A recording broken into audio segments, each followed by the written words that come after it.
Bengal safe Murshidabad জেলায় ফার্নিচারের জগতে এক পরিচিত ও প্রতিষ্ঠিত নাম। 57 বিবি সেন রোড, বহরমপুর, মুর্শিদাবাদ।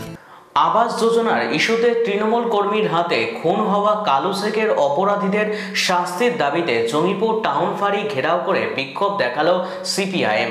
সোমবার বিকেলে জঙ্গিপুর টাউন ফাঁড়ির সামনে বিক্ষোভে ফেটে পড়েন বাম কর্মীর সমর্থকরা। দফায় দফায় চলে স্লোগান। অভিযুক্ত মিঠু শেখের দৃষ্টান্তমূলক শাস্তির দাবি জানান আন্দোলনকারীরা।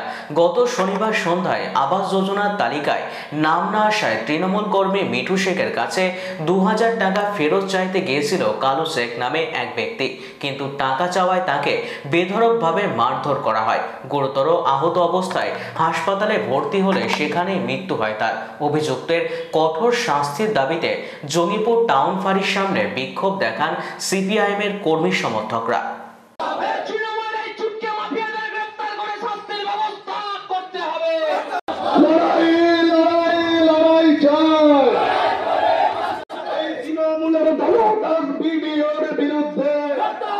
অস্থির পরিস্থিতি চলছে।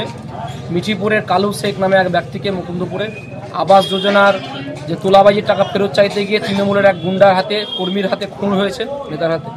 সে খুনের পরে আজকে তার সকালবেলায় মাটি দেওয়ার অত কবর দেওয়ার কাজ সম্পন্ন হয়েছে। কিন্তু আমাদের যে দাবি এবং সে পরিবারের যা দাবি, শুধু আমাদের দাবি নয়, পরিবারের দাবি, যারা দোষী তাদের শাস্তি হোক। মূল দোষী একজন অ্যারেস্ট হয়েছে। পরিবারের ওপর এখন হুমকি চলছে। 5-6 জনের নামে অভিযোগ আছে যারা পরিবারটাকে হুমকি দিচ্ছে, টাকার প্রলোভন দেখাচ্ছে। আমরা গতকালকে আইসি সাহেবের সঙ্গে পরিবারকে সঙ্গে নিয়ে দেখা করেছি। আজকে এপারের যার জুরিসডিকশনে আছে, এপার জঙ্গিপুর ফাঁড়ির যিনি আধিকারিক আছেন, তাকে আমরা ডেপুটেশন দিলাম যে পরিবারের লোককে যে প্রলোভন দেখানোর চেষ্টা করছেন, হুমকি দিচ্ছেন, এই ভয় দেখিয়ে বা প্রলোভন দিয়ে যেন মূল দোষীকে যেন ছাড়ার কোনো ব্যবস্থা না হয়, যেন তার চরমতম শাস্তি হয়। আইনে যা পদক্ষেপ আছে সেটা সঠিকভাবে এবং দ্রুত করা, সেটা আধিকারিক কথা দিয়েছেন যে দ্রুত এই আইনি প্রক্রিয়া শেষ হবে এবং যা যা করা তদন্ত করা সেটা পুলিশ করবে। আমরা দ্বিতীয় দাবি রেখেছি যে কালু শেখের মতন আরও হাজার হাজার নিরীহ মানুষ এই রঘুনাথগঞ্জ 2 ব্লক এলাকায়, যেহেতু এর জুরিসডিকশনে আমাদের ব্লক 2 পড়ছে, অনেক নিরীহ মানুষ এই তোলাবাজির টাকা দিয়ে রেখেছেন। ভয়ে ভীতিতে তৃণমূলের নেতাদের বিরুদ্ধে মুখ খুলছেন না। যারা এই তোলাবাজির টাকা নিয়ে রেখেছেন ফেরতের জন্য অবিলম্বে পুলিশ ব্যবস্থা করুক, তাদের তুলে নিয়ে আসুক।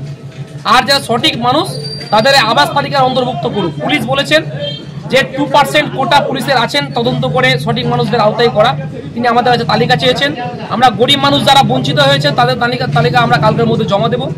আর যারা পাকা বাড়ি আছেন, তৃণমূলের নেতা তালিকায় নাম আছেন, তাদেরও আমরা তালিকা একটা পুলিশকে জমা দেবো, বিডিওকে জমা দেবো, তারা তদন্ত করবেন। আর 3 নম্বর দাবি আমরা পুলিশদের জানিয়েছি যে পরিবারটার নিরাপত্তার ব্যাপারে তারা বারবার আমাদের কাছে আসছেন, আমাদের পার্টিকে অভিযোগ করছে। আমরা দেখেছেন গতকালকে কলকাতায় যেখানে বডি ছিল সেখানে আমাদের পার্টির যুবকর্মীরা থেকে শুরু করে এখানে আমাদের পার্টির নেতৃত্ব সবসময় বাসা দেখেছেন। পরিবারের যেন ওপর কোনো আক্রমণ না আসে, কোনো ভয় তাদের প্রদর্শন না করে, তার জন্য পুলিশকে নিরাপত্তার ব্যবস্থা করতে হবে, এই দাবিও আমরা রেখেছি। এই দাবিগুলো এখানকার আধিকারিক বলেছেন, তিনি আইসি সাহেবের সঙ্গে আলোচনা করবেন এবং ব্যবস্থা গ্রহণ করবেন।